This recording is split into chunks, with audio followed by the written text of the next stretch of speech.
Okay. Okay, so as I said, here we are. Bodhisattva vows. So we are mainly focusing on that, and the practice of the six perfections relates to that, particularly when we get to the, well, actually, I should say there's only actually one vow. So even though we said that now in Tibetan, the first two lines are the refuge. I go for refuge, Buddha, Dharma, and Sangha. And then the next two lines, by the practice of giving and the other perfections, right? So that's engaging bodhisattva vows. It's not in there. It's in, yeah, if you've got the meditation, I thought there was a meditation one still out. No. Yeah, by practice of giving and other perfections is the engaging bodhisattva vow, because that's the practice of engaging bodhisattva vow. May I become a Buddha to benefit all sentient beings is the aspiring bodhicitta vow. So Geshe gave people the option last weekend to take aspiring or engaging, whatever you felt comfortable with. So we just follow on from there. So yes, I meant to say, yes, it's only one vow. That's the vow, I just said, either the aspiring or the engaging.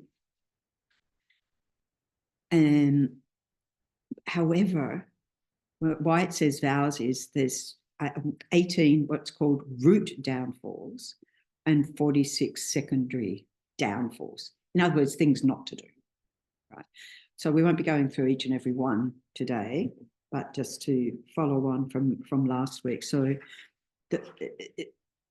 we could say that where, those of us who've taken the vows have made that commitment to the bodhisattva path. So the Mahayana path, yes. In fact, yeah, so then the bodhisattva path. So this is sometimes called the paramitayana path. And paramita is perfection. So path of perfection, Mahayana path of perfections, if you like. It's of a mouthful. Okay, so the main purpose of a bodhisattva is, the main actions, deeds, is to hold a very high code of ethics. And I think as we see in the world today, it stands out remarkably from, let's just say, a lot of what we see on social media, or maybe just hearing conversation or around the place, on the news, that we hear, we see. So a high code of ethics. So, this is one of the perfections, is that of morality. And as we've talked previously, the fact that we have this very human rebirth, and Geshe was talking about this on Saturday, is that we've created the conditions for that from past lives. And because of the continuity of consciousness, where therefore, in the context of, again, taking vows, of creating a cause to continue on that path. And so the distinction between taking refuge vows and bodhisattva vows is the refuge vows are, we'd say, for this life. I mean, they both relate to Buddhist teachings of what? Basically, philosophical view, which Geshe talked about last week on Saturday, of emptiness and the flip side, dependent arising, empty of inherent existence, therefore, which is ultimate truth. Therefore, conventional truth is everything is dependent on causes and conditions, on its parts, and according to the most profound view of the middle way consequence school, being merely labelled by mind. So anyway, that's a later module. I can still say that, so we don't need to worry about that just yet, although it comes up all the time. But the ethics is about taking vows and holding them. And so then we get advice about that. First of all, we have to know what the vows are that we're wanting to hold. So that's sort of easy with the refuge vows, because you only have to think of 5. But when you have to think of 18 plus 46, that's quite a few, right? anyway, so that's why we had this booklet explaining things. So how quickly, how slowly we attain enlightenment, because we say we want to become a Buddha to benefit others. So how quickly or slowly that happens depends on how pure our observation of those vows, right? Purely holding those vows.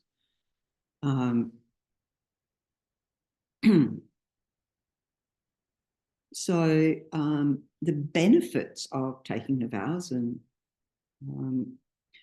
it's similar for all level of vows. Oh, sorry, I didn't say.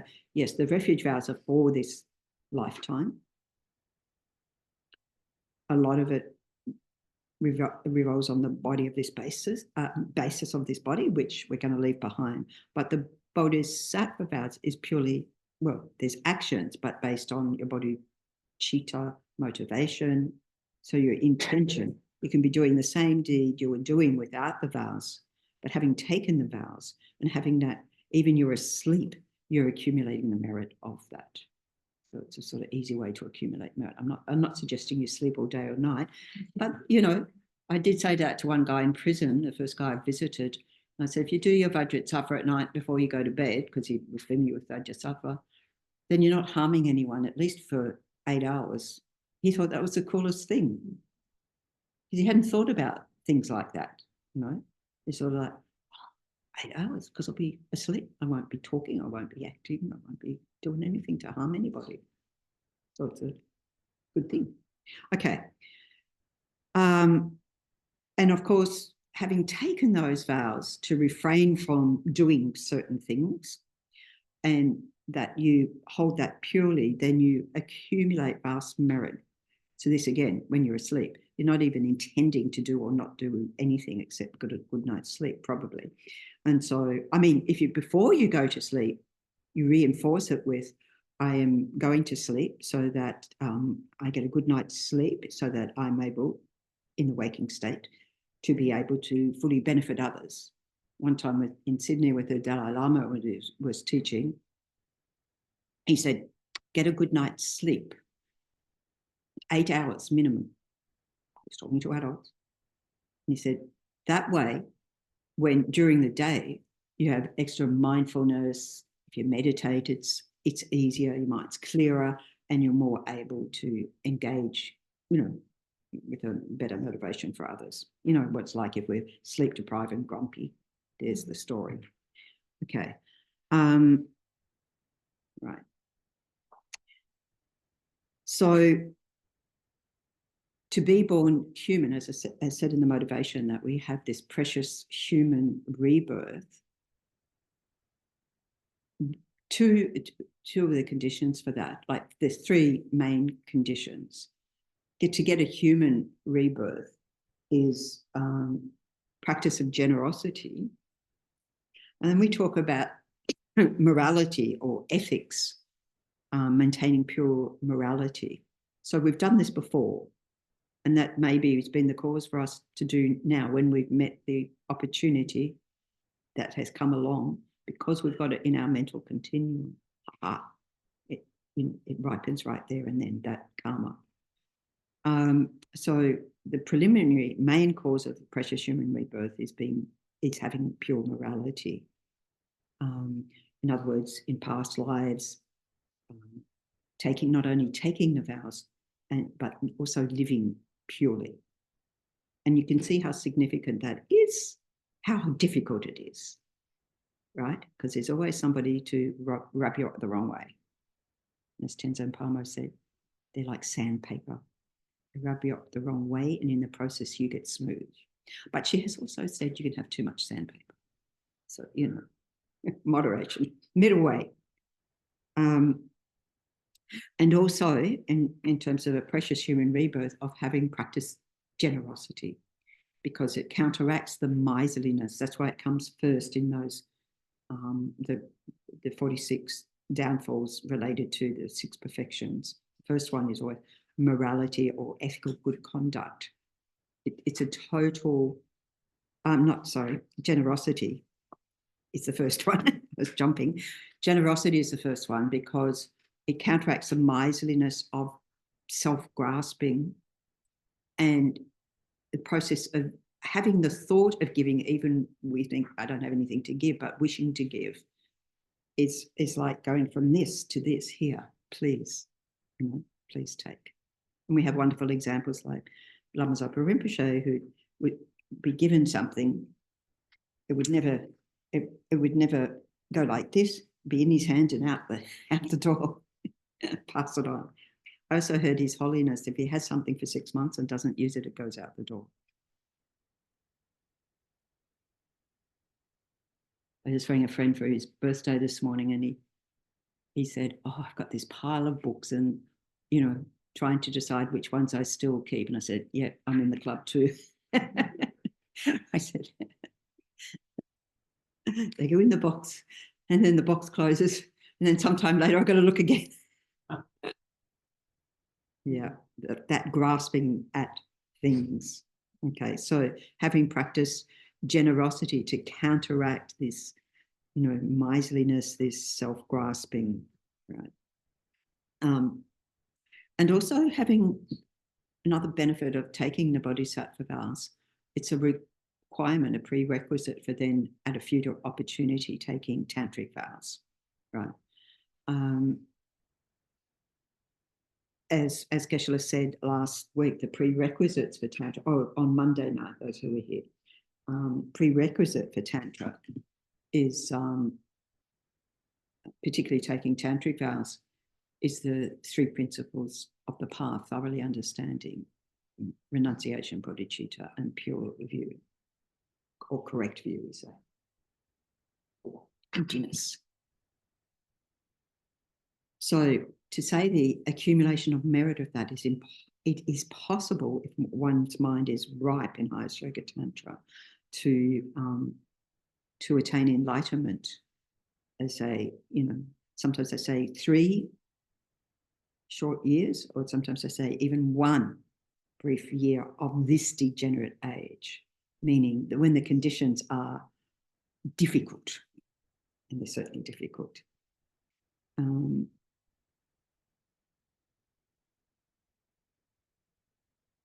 Okay.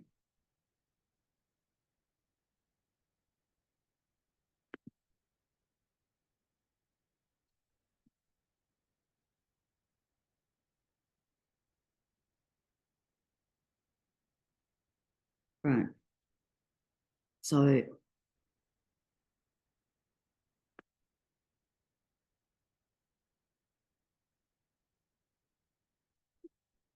that is.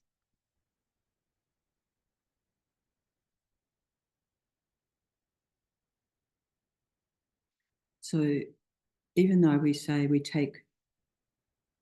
we take the vows, we then engage, if we haven't already, the Bodhisattva path, it doesn't necessarily mean that we've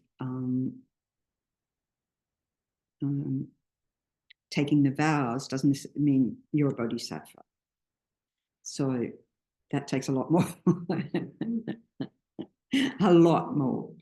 We do talk about, to enter the Mahayana path or Bodhisattva path, Mahayana Bodhisattva path, is an uncontrived generation of the mind of enlightenment, or bodhicitta. In other words, 24/7, night and day. Can I help you? Can I help you? Can I be of benefit? Who can I be of benefit to?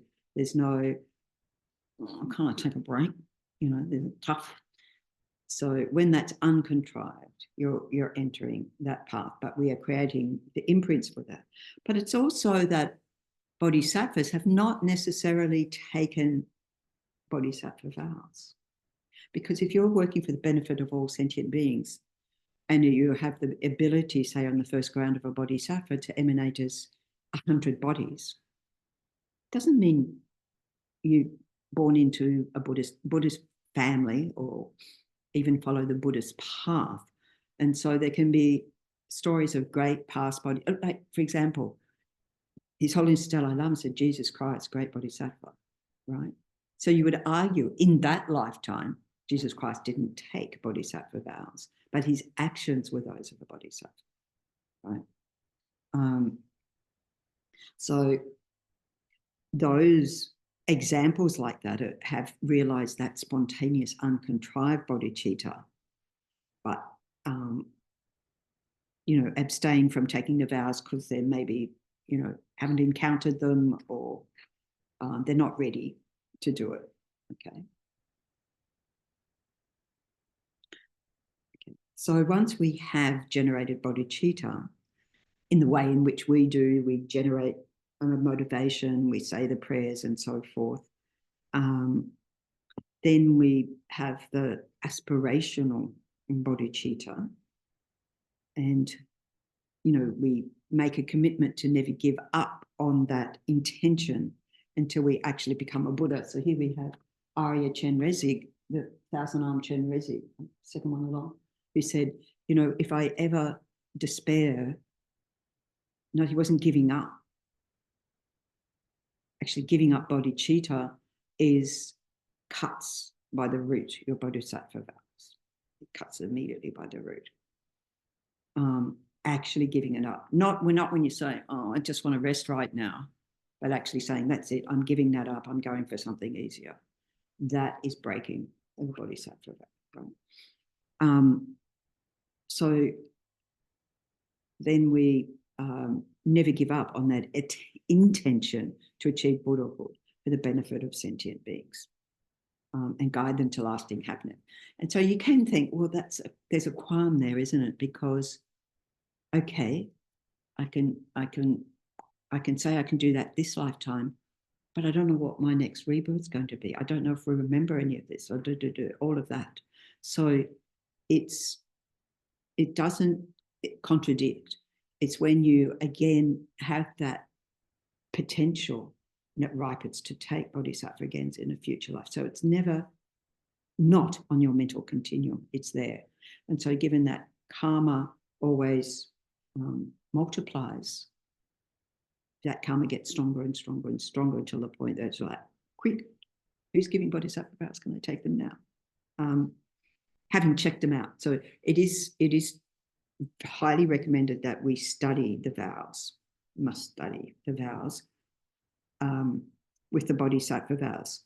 It's different with the individual liberation vows. For example, for us ordaining, whatever level of ordination, they say, you can't know what the vows are until after you've taken them. So you really have to be committed, right? Because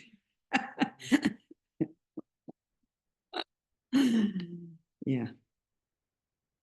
But with bodhisattva vows, we're encouraged to really know them thoroughly.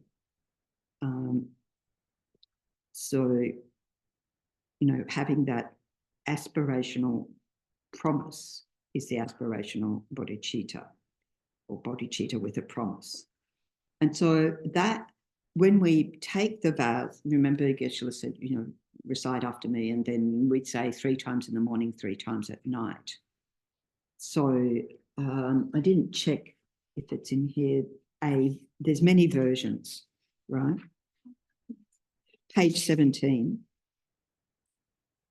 Oh, Buddha, the italics. Oh, Buddhas and Bodhisattvas and Gurus, please listen to what I say now from the depths of my heart. Just as the Buddhas of the past have developed the thought of enlightenment, the Bodhicitta then practice stages of greater development, following the trainings of all Buddhas. We can say children, it says son, but that is denoting the lineage. It's not literally son. It's just showing whereof you become of the Buddha lineage, it's said, because your intention is to be a Buddha. So may I too, for the sake of all beings, develop bodhicitta and follow the trainings exactly as all bodhisattvas have done. So this is another version. With the wish to free all sentient beings, I take refuge at all times in the Buddha, Dharma, and Sangha until I attain, until the attainment of full awakening. Today, in the presence of the awakened ones, which is Buddhas, inspired by compassion, wisdom, and joyous effort, another one of the 6 perfections, 2 of the 6 perfections, wisdom and joyous effort, I generate the mind aspiring for Buddhahood for the welfare of all sentient beings. Can you get me the puja book?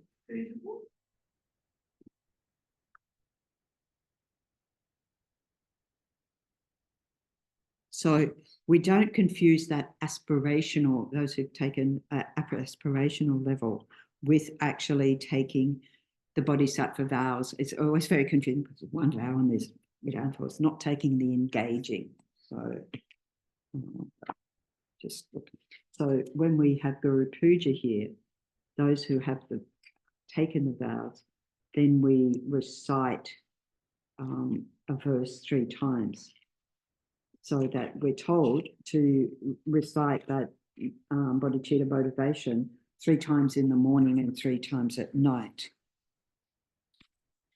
And so reciting, Geshe Sutram said, reciting the refuge and bodhicitta prayer satisfies that, because the first 2 lines of the refuge, the next 2 are the bodhicitta. So you're making that commitment by, those who've taken refuge have that commitment already. So you're not adding anything. However, when there is these couple of verses here, it says strengthening the bodhisattva vow. It's like, well, I haven't broken it, but if you have broke it, you're restoring the vows. I take refuge in the 3 rare sublime ones. I confess all my negative actions individually. I rejoice in the virtues of transmigrating beings. I keep in mind a Buddha's enlightenment. I take refuge until I'm enlightened, Buddha, Dharma, and the Supreme Assembly. In order to fulfill the aims of myself and others, I will generate bodhicitta. So that's the aspiring level. Having generated the mind of supreme enlightenment, I will invite all sentient beings to be my guest. I will undertake the pleasing supreme conduct of enlightenment, which is the practice of 6 perfections. May I become a Buddha to benefit transmigratory beings. So we recite whichever version 3 times in the morning, 3 times at night. Okay, so that's the actual commitment, apart from keeping it in mind. I just say I've been going overboard because I thought it was at 3 different times in the morning and at 3 different times. I'm rejoicing. You can do as many times as you wish. It's actually quite beneficial because then throughout the day there's that reminder of reflection. So I think for a while I'm going to continue with that because absolutely go for it. Beneficial. I mean, we have a nyondro of the preliminary practice of the refuge and bodhicitta prayer, where you're saying, refuge one. And by reciting over and over again, it's sort of in your mind. So it's quite nice when you're going about that you're just going over again and again and again. There's some practice that stick in our mind like that. There's never too many times, right? Never too many. Wonderful. And so, as I said, Lama Tsongkhapa, advises that we must study the vows before taking. If you think, oh, well, I'm doing it the other way around, welcome to the club. Most of us do that way. We have the opportunity to take them and we know enough to think, yeah. But the main reason for that is we know then what I have to guard myself against in terms of what I say, what I do, and how to restore those vows if they then decline.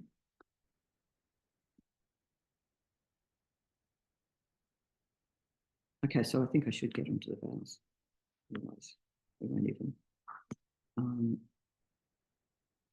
So the first thing, in terms of studying Bodhisattva scriptures, and I should say, Lama Tsongkhapa's great treatise on the path to enlightenment.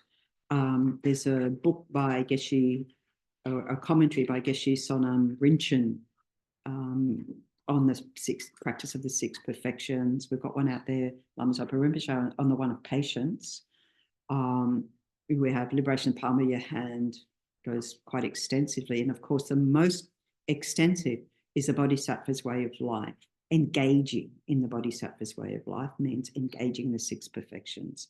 And so that has a chapter, and the chapters aren't short, but they are 4-line verse, so it's not, full lines of text on each of the 6 perfections. And when you get to the wisdom chapter, Shantideva says all the previous 5 perfections, which are the sort of engaging, are for the purpose of developing wisdom, special insight, understanding reality as it is, and so forth. So Lama Tsongkhapa advises that we ask ourselves questions, Have we studied the Bodhisattva scriptures, commentaries on them? Do we know them? Do we have faith in the vows? Are we capable of keeping them?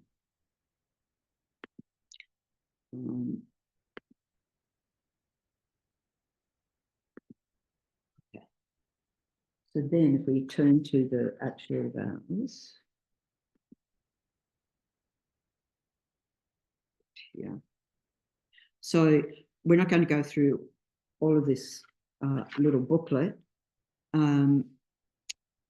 So there's about the wishing bodhicitta is aspirational bodhicitta, how to guard them from degenerating, how to strengthen one's bodhicitta. We contemplate and recite it 3 times in the morning, 3 times at night. So the very heavy negative karma, giving up bodhicitta, because you're contradicting your wish to lead all sentient beings to enlightenment. So you're breaking your promise. But also it says, and there's another, all Buddhas, Bodhisattvas and Gurus, please listen to what I say for the depths of my heart. Oh, that was the one we just recited. So that's quite a nice one. They're all quite nice. But not to be disheartened, as I mentioned, that Arya Chenrezig, who was meditating and meditating and meditating to enable, to free the suffering of sentient beings, and then saw that there was still so much suffering in the world. And the tear came, as he said, if he ever despaired, may his body be split into 1,000 pieces. And that's exactly what happened. And then his guru, the Buddha Amitabha, came, it's right at the top there, red one, came and put him back together again, because it was like that pure, uncontrived bodhicitta, that the sadness about seeing the suffering in the world. I mean, Jesus Christ also, isn't it, nailed on the cross to relieve the suffering of the world. Did it work? No, because we've all got to work on all our own minds, right? But that's a huge aspiration. No, we're not talking, we're prohibited from nailing ourselves on crosses, from cutting off bits of our body and things until we're up there on those grounds in which it's inconsequential. So when you read those stories, don't think you're going to try that at home. And so it says, to not give up bodhicitta because of the mischievous deeds of others, what others do, because it's about, in other words, it's more like, oh, I have got to work harder in order to benefit others, because look at, we might think family gatherings. I mean, my family get on famously, but I hear some families do not. And so, okay, before I go, I'm going to practice bodhicitta. I'm going to be kind. I'm going to not say any angry words. I'm going to say only what's beneficial, and so forth. So there's many different strategies. So then it talks about these, what pages? I've got the same, page 7.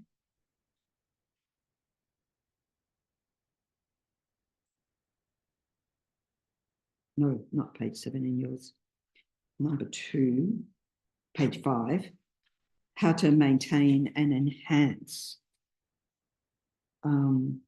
your practice in future lives. So here, having met with the conditions from past lives ripening, then we look towards future lives, so that will ripen again. It says, abandon the 4 black dharmas, knowingly confusing your abbot, guru, or other holy beings.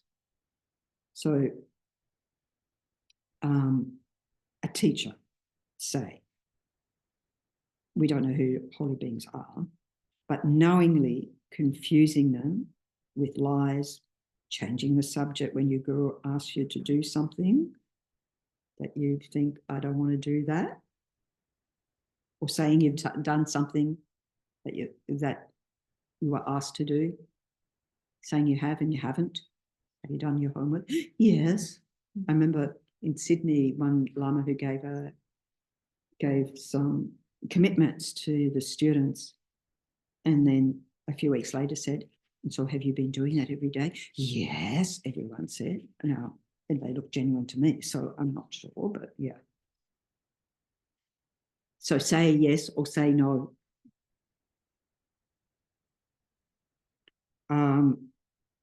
Or not telling your guru of negative actions because you're afraid of their scolding. So, or a teacher who said to do something, and or you think, oh, I won't tell them that I lied. I won't tell them this. I won't tell them that. Best to tell, because their only wish is to benefit you, to benefit all sentient beings. So they can say, okay, well, what are we going to do about that? Discuss it and see. And they're not there to. Buddha's always smiling. Buddha's not got a big stick saying, thou shalt not. Okay. Discourage, so not what not to do, discouraging others from practicing virtuous actions or causing them to get the virtue they've done. You know, oh, that's very good, but it'll be difficult for you to maintain the practice. Maybe you should do something easier, for example. An example of what not to say. Yes, it's what not to do. So that in such a way that they doubt what they are doing, like the practice of generosity. Oh, you shouldn't give to them because they'll use it on drugs, or you shouldn't give it. We hear all these things, right? I love there's this woman who, when I encounter her, and when I first encountered her, and she was asking for a very precise amount of money, $7.90, right? And I was looking to see if I had $7.90. She said, I don't want the money. Come with me to the cafe. I want to get breakfast, right? Well, $7.90, inflation, $20, right? And so it's just like, so when you see her, it's like she's genuinely wanting to have breakfast. And it's a healthy breakfast. So, you know, so you don't say, oh, I'm not going to give money to you because you're going to use it, you know, et cetera, et cetera. That's not our call, because part of the Bodhisattva training is, it says hooking beings, but connecting with beings that you're then leading to enlightenment, right? So we want to engage as much as possible, smiling, not doing inappropriate things, but engaging with others and treating others with respect and kindly and so forth. And that, you know, having worked a lot in prisons, just walking the door sometimes would be such a soothing to their minds. You know, just remember one guy saying, you are so peaceful. If you were in my mind, you would know which I'm not. But I'm thinking, I'm glad I give that impression because it's benefit to him. It's like, so peaceful. So if somebody says that to you, don't say, oh, no, I'm not. Don't say the other thing. You just say, it's my aspiration or whatever. I'm not lying, but yeah. Usually they say you look peaceful. You can just say thank you. You're not lying. Abusing a bodhisattva out of anger, let's say. We don't know who a bodhisattva is, but they say that, you know, one moment of anger towards a bodhisattva on the first ground destroys all eons of merit, virtue that you've created. Right. When I first read that, and I was like, that's not fair. I went, what? Stop right there. Stop right there. That's not the right response. Yeah. So you create huge, massive, and as it says, and if your abusive words are heard by others, it's worse, right? If it's in a Dharma center, it's even more worse. If it's, as we saw earlier, towards a guru, your teacher, even more worse, right? And the fourth one is putting on the airs. Oh, I'm so selfless. I'm just here for others. What do we call that? Grandstand. Yeah, grandstanding. So it's pride. It's a mind of pride. Oh, look how good a body. Did you know I was a bodhisattva? It's like someone saying, I'm Buddha, come follow me. Just run in the other direction. Okay, so, you know, oh, I'm really just here for the benefit of others, and, you know, wish to attain enlightenment, and or I'm a great scholar. I've completed this program and that program and the other one, and concealing your shortcomings. So you're puffing up with pride and making yourself look good. And so when we do this in front of our teacher to impress the teacher, that's very heavy, right? Because they're the one who's going to help us. What's the point of doing that? You know, they can read your mind anyway, by the way. So it's no point whatsoever. So how to oppose that?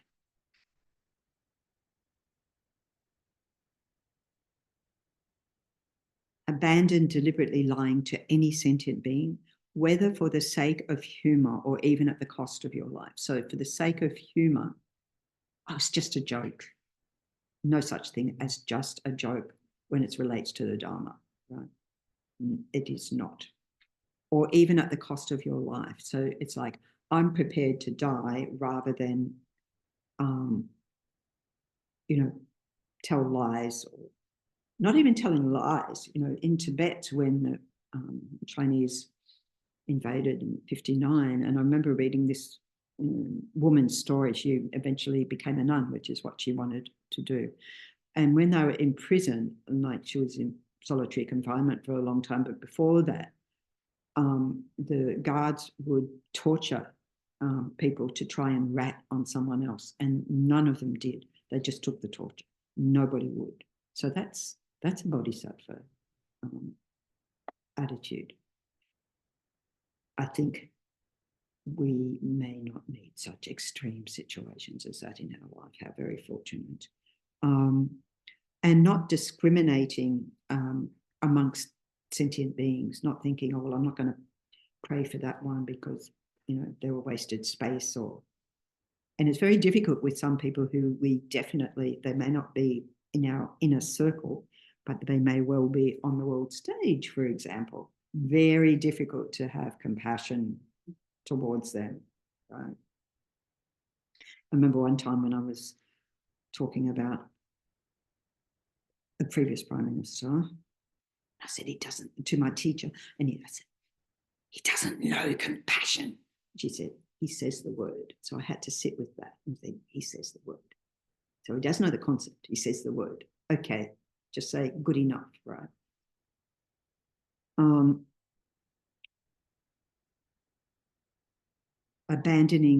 Abandon criticizing bodhisattvas. So since we don't know who a bodhisattva is, don't criticize anybody. I think as a Buddhist, it's a fault to criticize anyone. It says do no harm. I mean, Buddha's teachings, yes, the philosophical view, and then do no harm, ahimsa, practice non-violence, do no harm to any being. So criticism is a harm. Right? Harms us, harms them. So refrain from that. And then taking on the responsibility, because we say,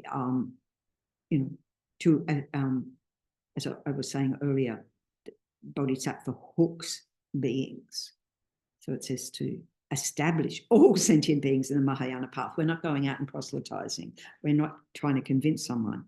But those who have engaged, like people who come to this center, encourage their enthusiasm for the Dharma, for meditation, for not thinking, oh no, I'm only going to encourage them if they're coming to class. No, for whatever people do, just walking in the door, right? They're engaging. And even if you feel like, well, that didn't work, doesn't matter. We engaged in that activity. And so it's benefiting our mind, and over time, our power to engage people gets greater. So you see, like His Holiness the Dalai Lama, when, or even like going to New York and then going for his operation, and see all the crowds coming. So people are drawn towards him, and having, His Holiness here in Australia, people would be drawn towards him, even if they're not Buddhists. My sister for years had been saying, I'm going to go and see the Dalai Lama. I never said she should or could, or I'd just say, okay, well, if you want to go, here's where he's next. And so then eventually she was like, not only did she go and listened to the Dalai Lama because her daughter wanted to meet the Dalai Lama. So I sort of arranged a possibility for that. Then my sister said, well, what about me? So I arranged for that too. So you just never know. And then I sent her, after that, I sent her a picture book, Dharma picture book, just like pictures, for Christmas. And of course, she opened it up as soon as she got it. And she said, rang me, said, oh, I'm so glad you sent that. I was just about to kill the dog and, you know, yell at the kid, and blah, blah, blah. Instead, I sat down with a cuppa and looked at the book. Excellent. We can all do that, right? As long as people are interested. And to cultivate love, compassion, which is the foundation of bodhicitta in everything that we do. Okay. Any questions, comments? Because now we are going to actually look at the 18 root downfalls. Here it says 18 root vows. It says you must abandon, which is if we do these things, it's a downfall. Sometimes I get caught up with double negatives and I'm like, hold on a minute. But it's pretty clear what it says. So the first few of these, you notice that there's two things. So the first one is praising yourself. So don't praise yourself. We've just been talking about not puffing yourself up with pride. Oh, I had a fantastic retreat. Oh, there's a difference. There's a fine line, isn't there? So that, for example, if you learn a really difficult mantra and say, yes, got it. It's not pride, it's joy.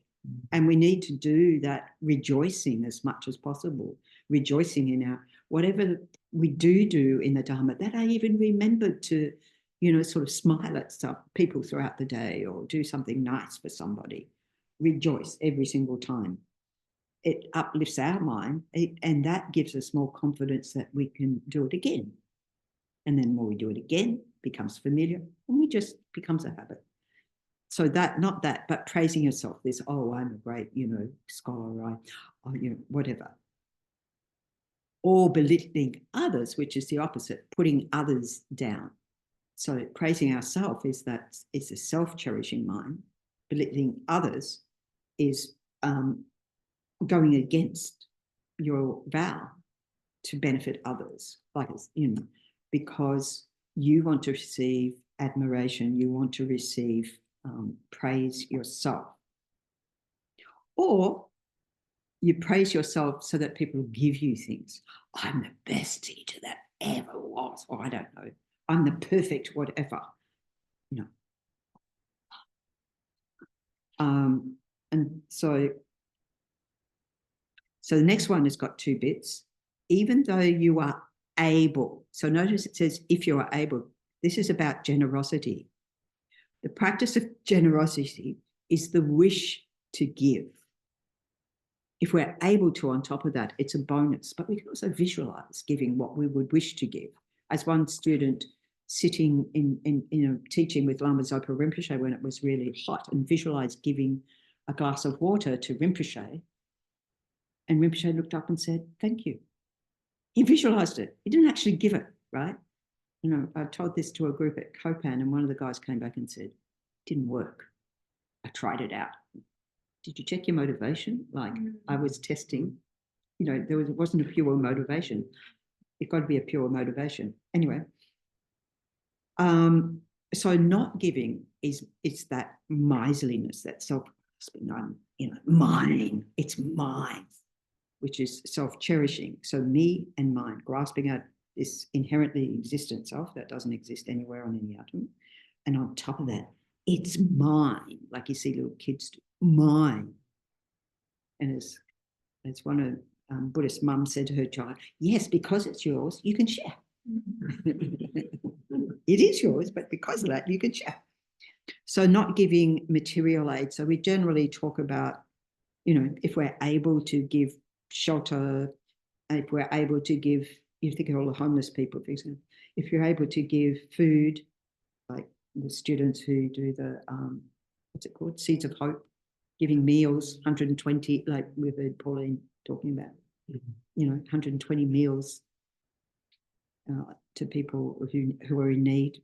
And we hear more and more in Perth that those services across the board, that's just one, are getting more and more people turning up needing food. You know, the price of everything's going up and people can't afford it. We hear about it in the news all the time.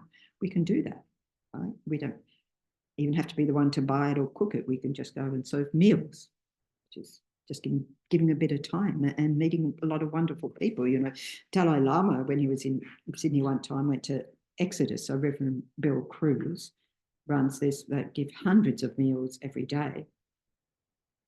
And the Dalai Lama went there and served meals to them. So I met a guy subsequently when I was, you know, down the road. He showed me on his very cracked phone the photo of him in the Dalai Lama, and he was still over the moon. The Dalai Lama served me lunch. Wonderful, isn't it? You're not going to forget that. Giving food.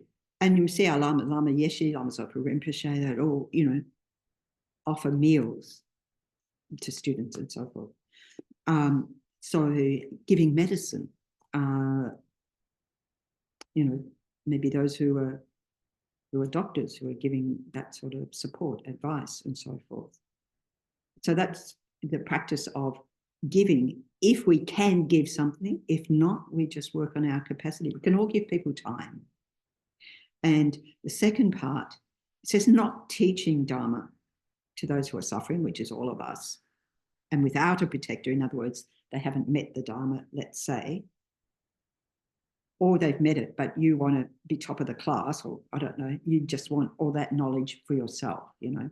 Well, I went along to all the classes. I went to these teachings. I did Kopan, I did this, I did that. It's mine. So it's that sort of self-grasping mind.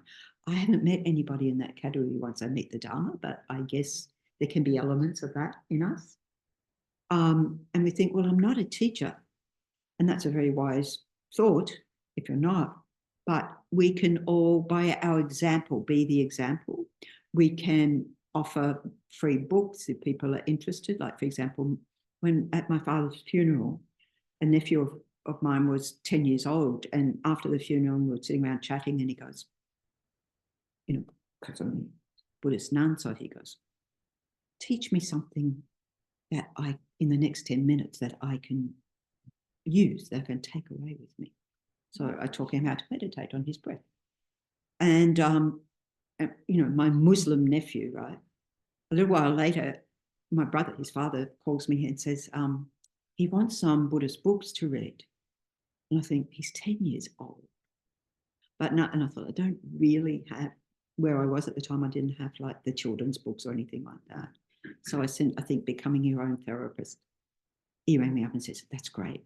I'm like, okay. I mean, he's never asked again, and that's fine. But he did when he was 10 years old. So you just never know what's going to arise. Yeah. And my mother, she, actually, when I was growing up, there was that, the laughing Buddha, you know, that laughing Buddha. And she had a carving of that statue of that I think that she got when my parents were living in New Guinea, before I was born. And then she came back from Indonesia one time with a, you know, sort of Tibetan style Shakyamuni Buddha, right? Used to be on top of a television. I remember one night, I just thought, I'm going to zhoosh Buddha up and give him a clean. And then I put him there, and the next day she goes, oh, did you do that? She noticed straight away, because she looks at the television. I was just like, she could have not looked at Buddha, but she did look at Buddha. And then we were talking about something, I gave her a medicine Buddha statue. And then when she was vacating her room, so my brother and his wife could stay there in my room, she put on my room, which was just the spare room. But when I stayed there, I had a little altar, and she took the medicine Buddha with her and put it in. So, you know, so these are just to show examples of things that can arise. And like when my sister, before the book thing, she was staying at my place in Sydney, because she's my older sister, so it's this, see, coming here. And I thought, oh no, what have I done now? And so, but she saw my altar. And so she was asking questions, right? My sister's not Buddhist. She's not becoming Buddhist, but, you know, people can just having out, I think what I'm saying is just have our ears open to opportunities that arise, or letting people know that higher grieva exists, or that you come here, you know. Maybe you want to keep that personal private, that's your business, but yeah, just taking, so here, it's not about all the qualms you might have for those reasons, but that you just want to hold it all to yourself. You don't want to share with others. So we do, I mean, what's the point of doing it? If I want to become a Buddha, I need to share with others. So if I can help pacify somebody's mind, calm them down just by being kind, or you know, it's okay, dear, it's fine, you know, even they're being ratty to you, don't worry, it's fine. Then that helps them pacify their mind. Again, referring to the Dalai Lama one time in Brisbane, where he was giving a talk and this woman was asking a question, but she was so upset she couldn't get the question out. So the Dalai Lama gave her a hug. She calmed down. He said, okay, now what was it you wanted to say? So she was able to ask her question. Now, I'm not suggesting do this because we might get, you know, family, friends, yes. But, you know, there are situations where body contact can be seen as not helpful or aggressive. So we've got to use our wisdom side. Okay. So here again, the third one, not forgiving others and harboring a grudge. So if somebody does something and they apologize for it, regardless of how we're feeling, because you did whatever you did, you know, bashed into my car or something, we forgive. I mean, bashing into your car, it's a bit of metal. Hopefully you got insurance. But, and it's inconvenienced your day, etc. But have a mind of forgiveness, that we forgive. And so if somebody, you know, apologizes, even if someone doesn't apologize, we can have a mind of forgiveness. Like my friend in the US who went to see the guy in prison who'd killed his son. And he went to see him expressly to forgive him. Because as a Buddhist, he realized my suffering is ending, or, you know, maybe not exactly ending right now, but it will end.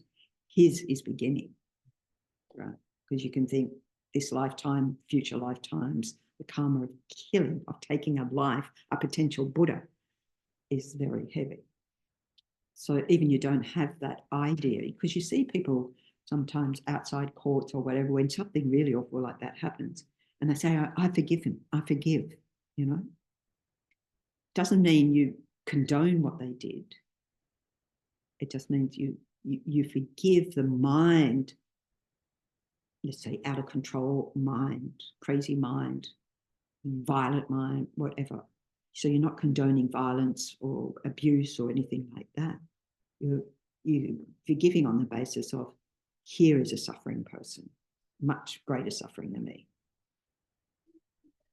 So it's twofold in one way. It's telling us to not keep telling the story and yes, sort of going down that road. In some ways, the forgiveness part, you have to let go of the narrative that yes, particularly would, yeah, the victims. exactly. Yes, forgiving ourselves, yeah, because we do beat ourselves up worse than anybody else, you know. And so we can think, you know, for anything that I have said or done, maybe after we've done our right to suffer, that has done harm, I forgive myself. You know, it's an act of acceptance that we're not Buddhas, we're not yet Bodhisattvas, but we've got our L plates on. And so, you know, we can forgive ourselves for living up to our very high expectations. Like that active. Yes. Active Yeah. in the situation. Yeah. The phrase, not so much letting go, it's letting be. Letting be. Yeah. Let it be. Yeah. And so the second part of that, harboring a grudge, so that is festering it. I'm going to get back at you. You did that to me. I'll just wait till I get to you. And you know, your mind escalates that negative. Yeah. Okay, next one. Abandoning the Mahayana teachings, saying that some part of the teaching. So pitaka means literally basket. So we talk about 3 baskets. We have the sutra baskets. You know, that's like dusted out here at one time, the direct words of the Buddha. Sutra basket, Vinaya, which is one about ethics, and then, you know, particularly for monks and nuns, but it's relevant at some level for all of us. Just think it's teachings on ethics, morality. And the other one is the Abhidharma Kosho, which is about phenomena. Yeah, how things exist, but yeah, it also includes things like cosmology, and it's a lot of stuff under that, right?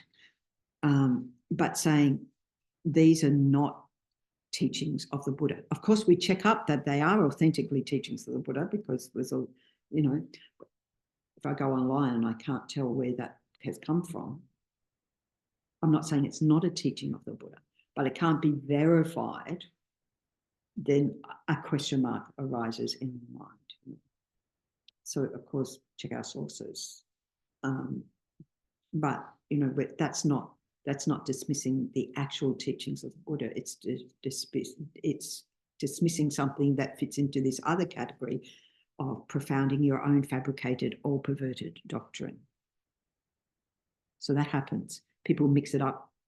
I'm thinking of a couple of examples I know of with like New Agey stuff.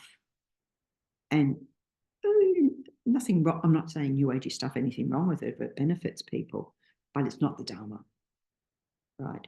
And it creates confusion in people's minds.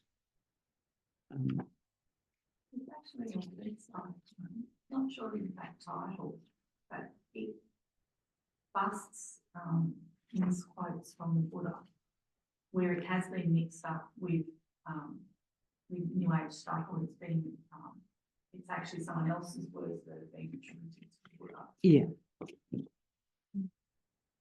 Good.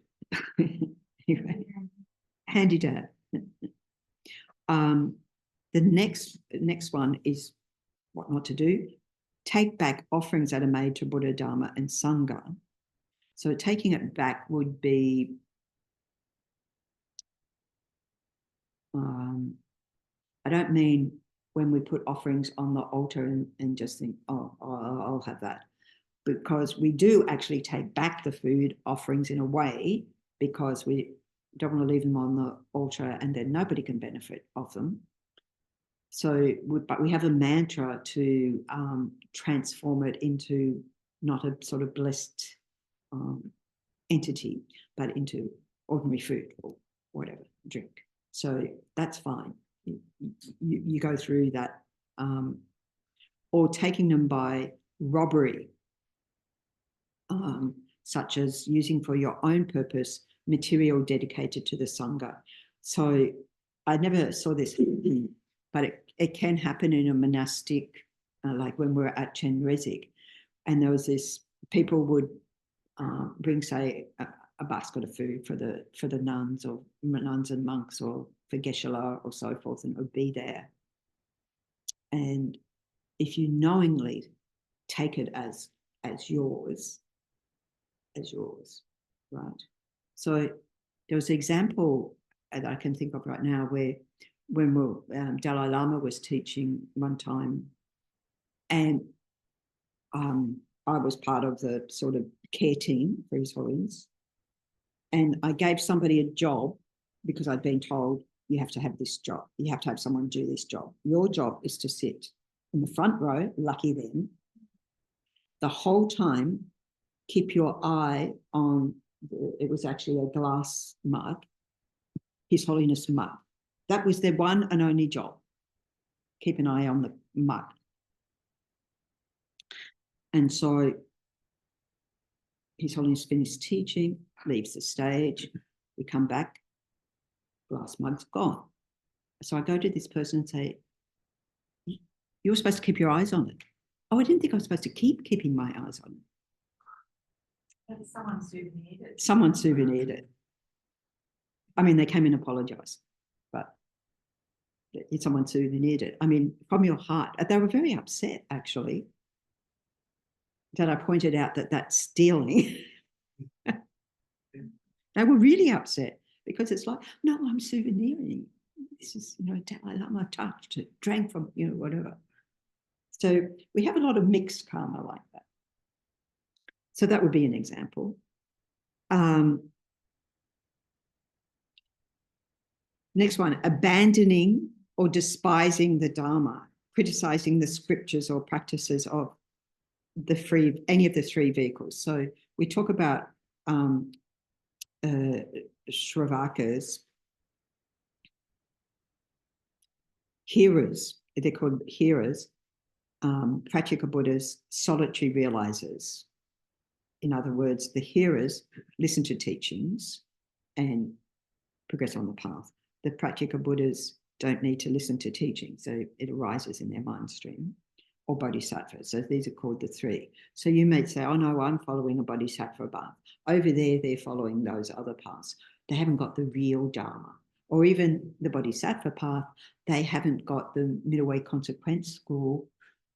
In other words, the most refined view of emptiness, and so criticize the others. So we do not criticize any, well, we're not supposed to criticize any being, let alone any practice, genuine practice of Dharma, because the Buddha taught it all, you know, according to when people's minds were ripe for that teachings. So then when you come to Tantra, Buddha taught, it said in secret, it's called secret Tantra, secret mantra, and in secret to those whose minds were ripe. Like these days, we can say that it doesn't always happen that way these days, because there can be big teachings, like when His Holiness was teaching the Kala Chakra, thousands of people turned up. And when His Holiness was asked, how come anyone who rocks up seems to be able to do this teaching? And His Holiness said, in these desperate times, this is a practice for world peace.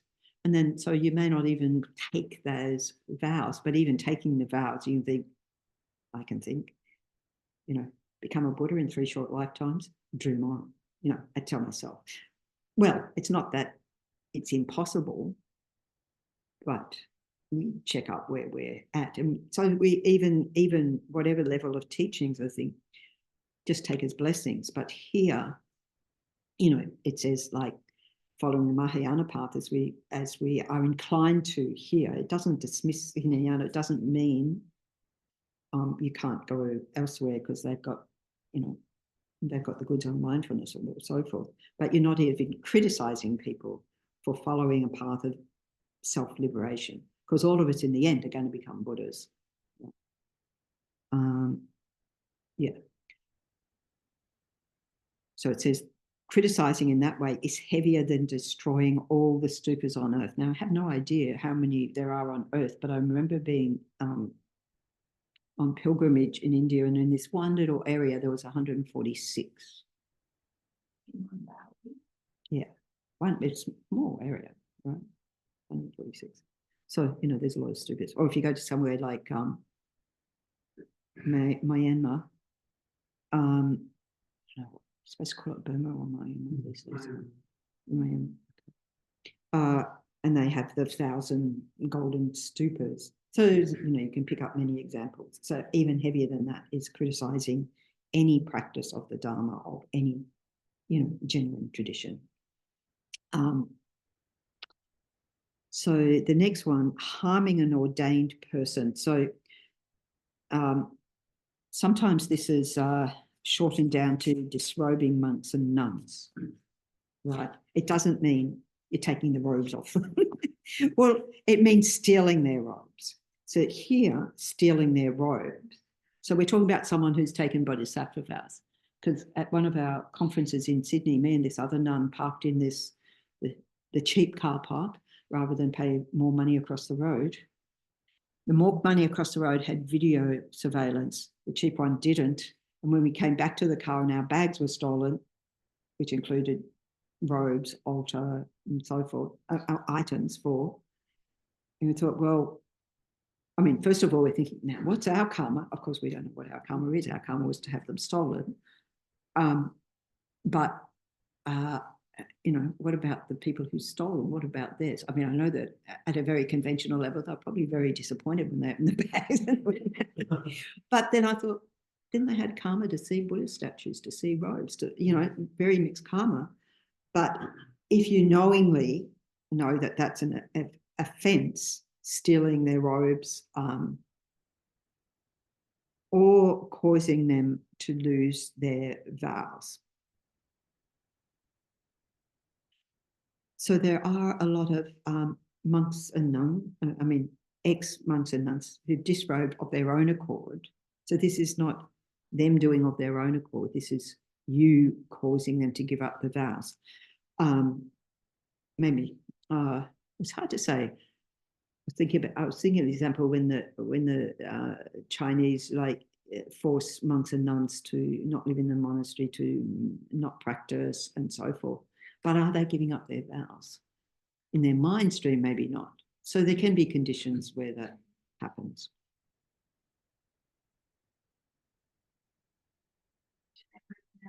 A lot of practice along the way, knowing that they were being up in that situation that or force, not asked, but forced. Yeah. Yeah. A lot of practice. Yeah. Yeah. So harming any ordained person, harming anybody, what is it I keep saying, but harming an ordained person, physically, mentally, emotionally, spiritually, it's all included there. Committing any of the 5 heinous actions. So they're called heinous as in very heavy in terms of, they're also called ones of immediate retribution. It says immediate retribution without the intervention of another life. At the end of this life, whenever that is, you go directly to hell. You go to heavy negative karma. And it says to kill your mother, your father, or an arhat, and we don't know who an arhat being. So an arhat is a being of whichever path of Buddhism who has realized emptiness, directly realized emptiness. Causing disunity amongst the Sangha. So here it's, causing a split amongst the Sangha. So you see that's a very heavy division. It relates to those ones about criticizing other traditions and so forth, bad mouthing, causing division. And to wound a Buddha, it's usually said to wound a Buddha with malicious intent, because we don't know who a Buddha is. It doesn't say to kill a Buddha because you can't actually kill a Buddha. That won't stand up in a law court. If you killed a being who was a Buddha manifesting as an ant, you don't know, right? For the benefit of the ants world, or maybe yours, or not, to wound them. So with the intent to wound, but say you trod on that ant and you had no idea that you even trod on that ant, that doesn't have that intention.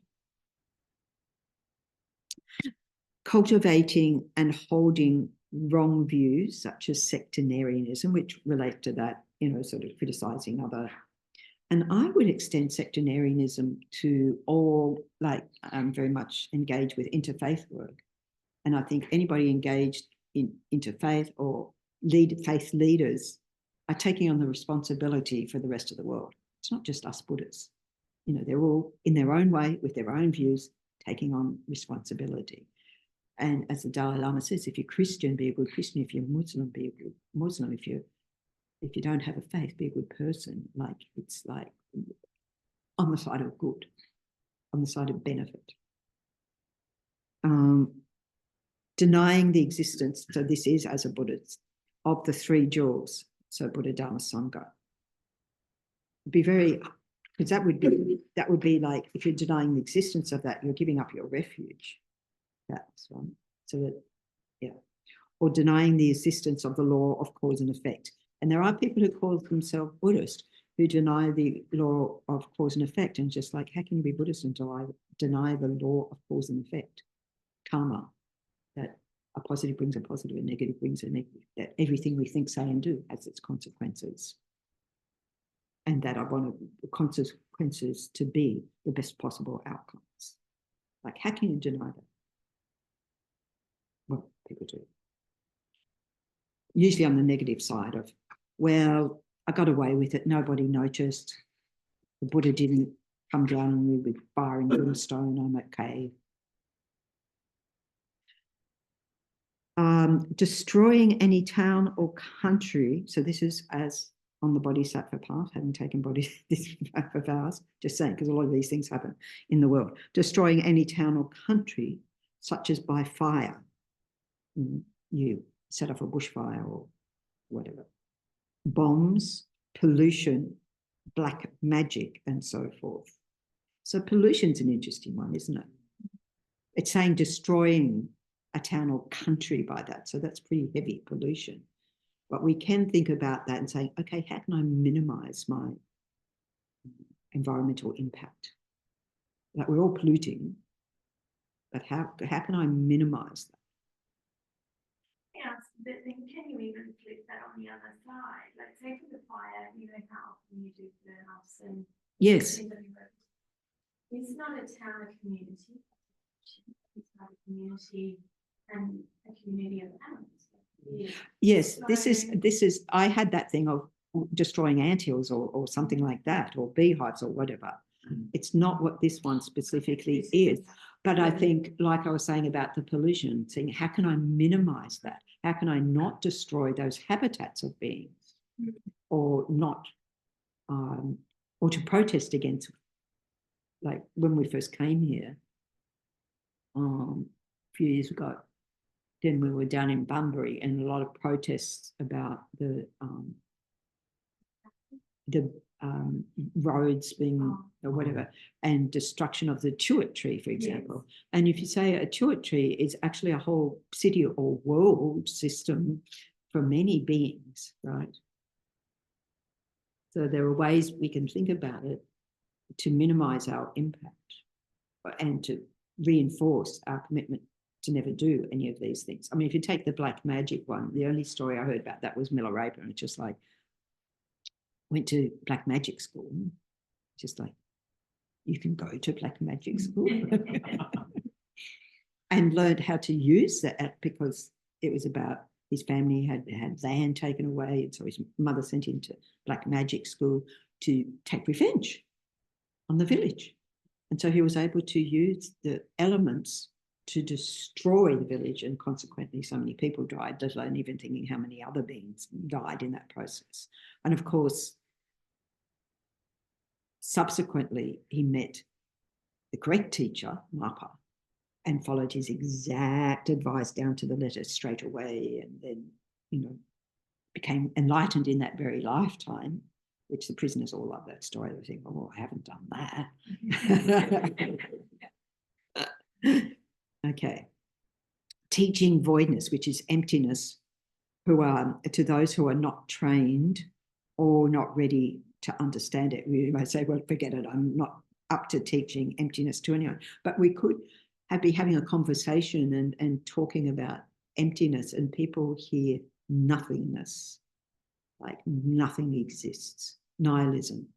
And that's why, because there's a danger causing fear, causing them to abandon bodhicitta, and thus going to either just giving up the Dharma altogether or going to the Hinayana level. While we said we don't criticize the Hinayana level, the level of seeking individual liberation, if our motivation is to become a Buddha, that's a much greater goal than individual liberation, given we're all going to get there. So it's like you're giving up the greater role for some lesser one.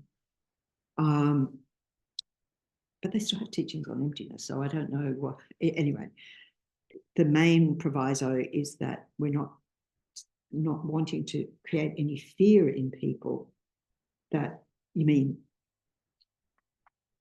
I don't exist, I'm not here, nothing matters, because you could also then think, oh, if nothing matters, there's no karmic consequences, it's all just chaos and free-for-all.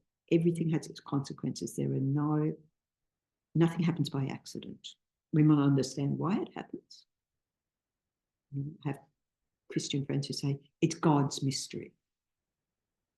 It's God's mystery. It's not a mystery, it's just, a mystery is something we haven't worked out yet, really, isn't it? We just haven't worked it out. So the caution to not talk about it, because we probably don't understand it enough ourselves to be able to explain it in a way. Having said that, we will have a module talking about that and we can have a discussion. Number 12, turning someone away from working towards enlightenment and encourage them to go to that lower level. Just look after number 1, just look after yourself.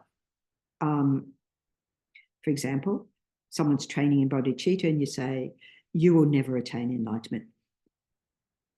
It's bad enough we say that to ourselves, but someone else saying to you, wouldn't it be better to train in Hinayana? At least you'll be free from samsara.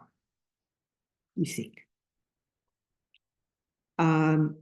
Encouraging others to abandon their pradamoksha vows, so the vows of no killing, stealing, lying, sexual misconduct, and intoxicants. And it's interesting, this debate about intoxicants. Shakyamuni Buddha said, so giving up alcohol, for example, not even as much as the drop of alcohol that would fit on a blade of grass. So it was pretty clear. Zero tolerance, zero alcohol. So, you say to that person, oh, come on, it's only one drink. You know, for example. Yeah. So if that person then abandons that and has the drink, I'm not giving an example here, I'm giving an actual modern day, actual example, you've created that transgression. Or you encourage them to sort of cheat some way, or in a job interview, to lie about what they can and can't do. I don't know, things like that. So that is all wrong. And if you encourage them to actually give up their any levels of vows, then all our levels of vows, particularly in Mahayana, then become a basis for the next level of vows. The next level of vows being the tantric. So they're cultivating the merit and the foundation to take more vows. Causing others to hold the incorrect views that you might hold regarding Hinayana teaching, saying practicing Hinayana, you will never give up attachment, wrong. Never be released from suffering and delusions, wrong. So if you so we said we weren't going to criticize it all, but if they believe what you're saying, you have committed that transgression, right? It's like when we say the full karma of a lie is that the other person believes you, right? Proclaiming false realizations of voidness, of emptiness. I've realized emptiness, as I said previously, run. And even though you don't understand emptiness, because if you did, you wouldn't say that. If you meditate on this, you'll be like me and understand emptiness directly. And so you're being pretentious and even indicating what they should do to realize emptiness, which is all fake. And if they believe you've realized emptiness, it is a transgression. Geshe Lama Konchok, who was the previous incarnation of Punsog Rinpoche, who Geshe Zopa, who was here, raised up.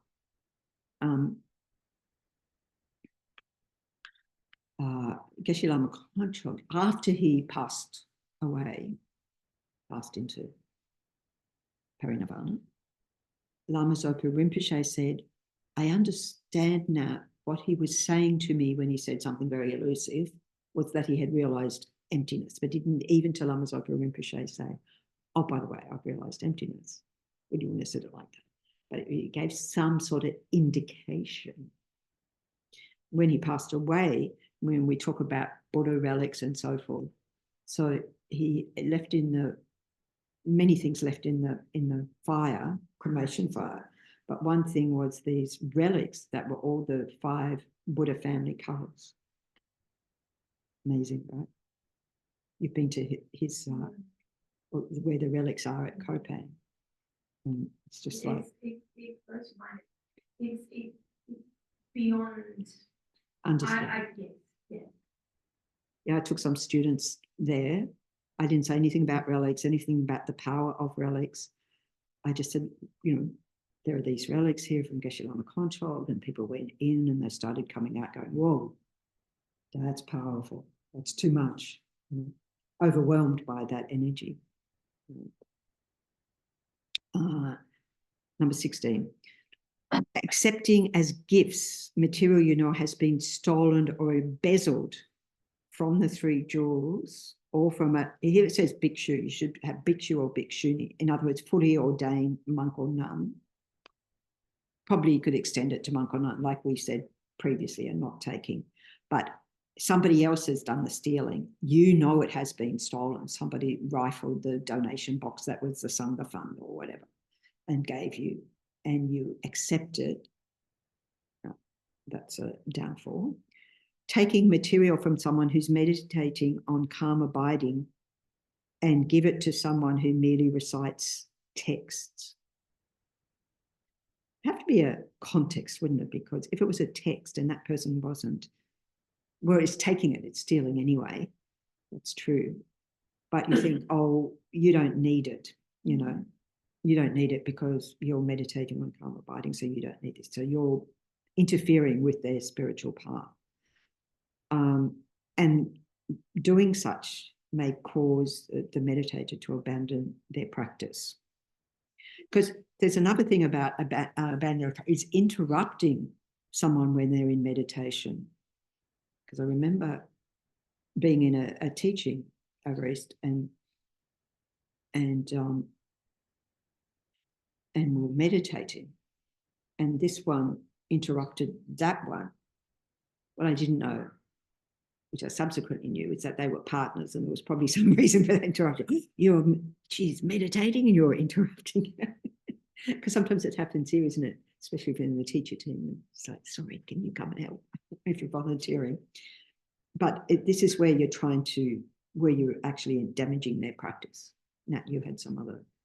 Yeah, the thought that popped into my mind was also it was coming to a few of the others was, well, who am I to judge that person Exactly. doesn't need that? That means that's it is, yeah, it's arrogance, and it's also dishonest, it's stealing, it's, you know, yeah, a lot of things wrapped up.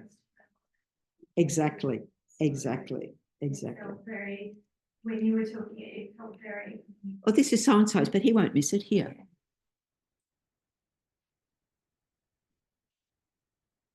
Then, final one, abandoning bodhicitta, thinking I cannot help sentient beings, or I don't want to help this particular sentient being. I'd say the second one, we might have that difficulty with that particular sentient being who does rub you up the wrong way big time, that we go out of our way to avoid. But we generally, I don't know, in general, it's like, well, saying I cannot help sentient beings. How would we counteract that? I think one way is to think the beings that I am helping, by whichever means, you know, whatever means. Saying mantras in the water that goes in the doggy bowl, into the fish pond, or, you know, anything. You know, one of my friends in the US, was staying at her home, and at that point, I think we were all reciting the Sangata Sutra. It was sort of newly out, newly in English, and we were all reciting it. And so there was a recording of it. There still is a recording of it, but this recording, she would play to her fish in the fish tank. So when she went off to work, the fish were getting the Sangata Sutra on continuous loop. There you go. Yes. In terms of not wanting to help this particular Yes. sentient being, could it be acceptable to go, okay, if I have personal interactions with them, that's just damaging to me, but I'll include them in my prayers and do other stuff. Yeah. That's okay. And you also, like, I like to think it's a win-win situation, because if they benefit and their mind becomes happier, my mind gets happier. I mean, if I want to go from a self-cherishing, it's sort of like, if I cherish them, I'm better off. And Lama Zopa Rinpoche's book, How to Be Happy, is a lot about, by cherishing others. Who is it who benefits? First is us. We're developing our mind of bodhicitta. This is the purpose of doing that. Okay, so number 9 and number 18, so that one we just read, and number 9, as soon as you break that, you've broken your bodhisattva vows by the root. Okay, you no longer hold them. And for the rest of them, there's to completely cut those major vows, and you need to retake at some future time and in order to restore them. So there's 4 conditions for the rest of them, which means it's very hard to break fully. We might weaken them, but very hard to break fully. So you fail to think the action's wrong, or you know that you're breaking a vow, but you don't care. You think doing a negative action, breaking a vow, doesn't matter. Or you may think it's negative, the action, not think the action's negative.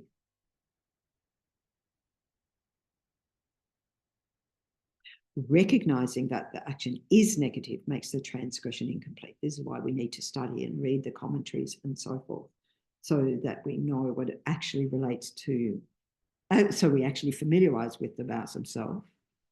And then the second one, not abandoning the thought to do an action again. Well, I got away with it that time, maybe I'll do it again. I rifled the donation box, nobody said anything. Always a slippery slope, isn't it? So you think, I'll do it again. You don't regret, therefore, the action. So the opposite thing would be to regret it, make a commitment not to do it again in future for opponent powers in the context of Bodhisattva, prostrations, or whichever other practice. So if you wish to never commit, having done it, you wish never to do it again, ever again, the transgression's incomplete. You put yourself on rocky ground, but it's not cut. The third one, rejoicing or admiring yourself for having done the action. One more and dead. Right? Or if you first break the vow and then think how good it was that I could show off my good qualities. I can't think of an example for that, which is, maybe they falsely think it's a good quality. It is that they falsely think it's a good quality. If you feel upset or regret, you're okay. Shaky ground, but okay. Having no shame or consideration for others. So shame is sort of like your own embarrassment of having not upheld your vows, having not maintained good ethics. And then consideration is that you consider either the impact on others, how that it affects others, and not so basically not caring about the consequence of the action for yourself or for others. You're careless in karma, you do not feel that action has anything to do with your karma. Right. So you've got to have all 4 of those. You've got to have that mindset to break fully the vows where you need to retake again, except for 9 and 18, which is sort of like immediate. So going back to number 18, abandoning bodhicitta, thinking I cannot help sentient beings. I do not want to help this particular sentient being. So it'd have to be more than just a fleeting thought in your mind. Do I really have to help them? Yes. And you, well, I better read about it. I better read a commentary. I better talk to my teacher. I better do Vajrasattva, whatever. Even though you've had that thought, it's not it's got to really take hold in your mind. That's it. Giving it up. Really take hold. This time, that's it. Okay. So we have to be clear, because every single moment we might be saying, oh, I just broke my vows. I just broke my vows. I just broke my vows. I remember one time I was in San Francisco. I was helping Venerable Rabina. And so I was staying at the center there. And we went out for this event that had to do, it was a launch of a film that had to do with the conference we were putting on. Anyway, when I got home, so it's sort of like these townhouses, I guess. And so the next door neighbours were right there. And I came in via the garage into my room, which was downstairs, so the closest to the neighbours. And as I was coming through, there was the waft of marijuana. And I came inside, and that whole floor was just, I couldn't get rid of the smell. Venerable Ben, I've just broken a vow. You're ridiculous. You haven't broken any vows. Just go and sleep upstairs. So we can be a bit dramatic. Absolutely no intention of breaking vows. Okay. So you try not to inhale that. Yes, and the smell of it makes me feel ill anyway. So what was that? Bill Clinton, there was the president of America was saying that I'd smoked marijuana, but I never inhaled. Okay, yeah. I didn't smoke it and I didn't inhale. I just went, oh gosh, makes me feel ill. All right. Any questions? Yeah, what about, you know that you could do something to somebody that's going to be kind of major inconvenience Well, to yourself. you really have to look at it as, is this within my capacity, right? What is that major inconvenience? How realistic, like, well, the major inconvenience is I'm going to miss a day's work, or maybe, we've got to weigh up things. Or is it just my self-cherishing mind? So this is the discussion we have with ourselves. Is it just because I feel put out, or it validly very difficult for me, will take up too much time, or, validly. Yeah, so we've got to check, analyze it, check our mind, right? Yeah. So it's like that with a lot of things, like, yeah, that's really checking our mind. Yeah. And thinking, okay, well, I can't do that because it's majorly inconvenient, but I can do this bit, or I can suggest or talk to someone else about it, how they can help, or share the load, many things. Yeah. I don't have to be the one to do it on my own. Yeah. Anything else? Yes. Having been brought up in the Catholic tradition. Yes. The first thing that can arise in one's mind is judgment, which one you have to catch very quickly. A judgment of yourself, yes. Yeah. Oh yeah, we're very good at it. And then take it, like quieten that down. Yeah. Yeah. Yes. And this is all of us, Catholic or not. I mean, previously Catholic or not, whatever we've taken on board in our minds. So we talk about, sort of innate, which is self-grasping is innate. But then we talk about intellectually acquired. So it might be particular views, or, as you say, having been brought up in the Catholic tradition, and then, getting out the whip. Mea culpa. I'm responsible for everybody and everything. The Dalai Lama said that when he was when he was growing up, and him and his brother, one of his brothers, they were being tutored together, and there were 2 whips on the wall. One was gold. He said the gold one never came off the wall. He said, I was very naughty, but my brother got all the punishment. I don't think the whip was very hard. I think it was just that thread of punishment, like they do in the monasteries, just they come along with the stick and just look at the kid. Disciplinarian. Yeah, anyway. Yeah, no whips. Put them away. It's not part of our practice.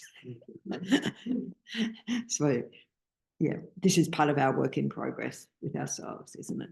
Yeah. Okay, so I just wanted to check. So I noticed it wasn't in the program, but in my diary it says we're starting the next module next week. So is that a difficulty for folks? It's just news.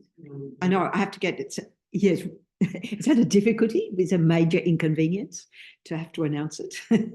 I'm meeting with Rob, but it's like, it's not on the calendar. And I think it was because people weren't sure when I was, including myself. Yeah, but I would prefer to continue next week. Right. Transforming problems. Excellent. So that'll be the next module. Yeah. Is that what you want? Is that what you Transforming want? problems into Yeah. happiness. And then are you away? Or There's bits and pieces away, so are you able to let me know the dates? I will. I've just sort So of I can put it in. gone through it yet again this morning. Yes, well, actually in August, we have pilgrimage with Geshe Sopa in Indonesia. It's the second 2 weeks of August. So I think what I'm doing is 2 weeks and then a break and then Okay. all of September, something like that. I know I've got it all marked I up. think the first 2 months were basically. It's Bunbury, yeah. Anyway, I'll let you know. Here or well, I'm pretty sure I've got 2 September. weeks before, 2 weeks in this module, because if it was just one, I wouldn't do just one because there's no continuity, but I can do 2.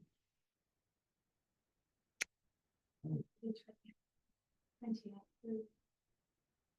July, July. and That sounds right. Actually, I can just check my post-it notes.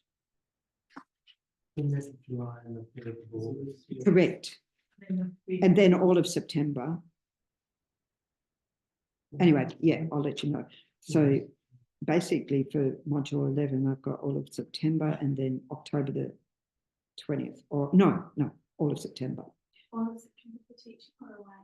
All of September here. Okay. Huh? 3 weeks. For Indonesia.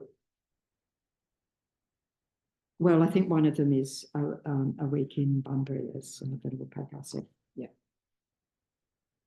My diary is all written in pencil and it's rubbed out a lot, and then I write it in again. And Whole plans like this. impermanence at work. Hold plans lightly. Do not.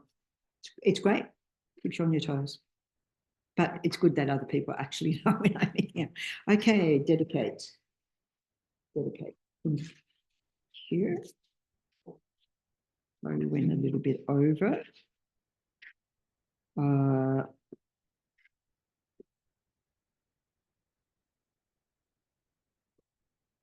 Just the first 2 verses there. Devadi Nyududa, page 8.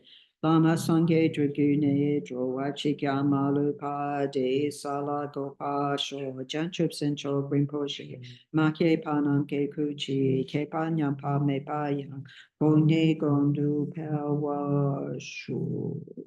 Thank you very much. See you, Lee.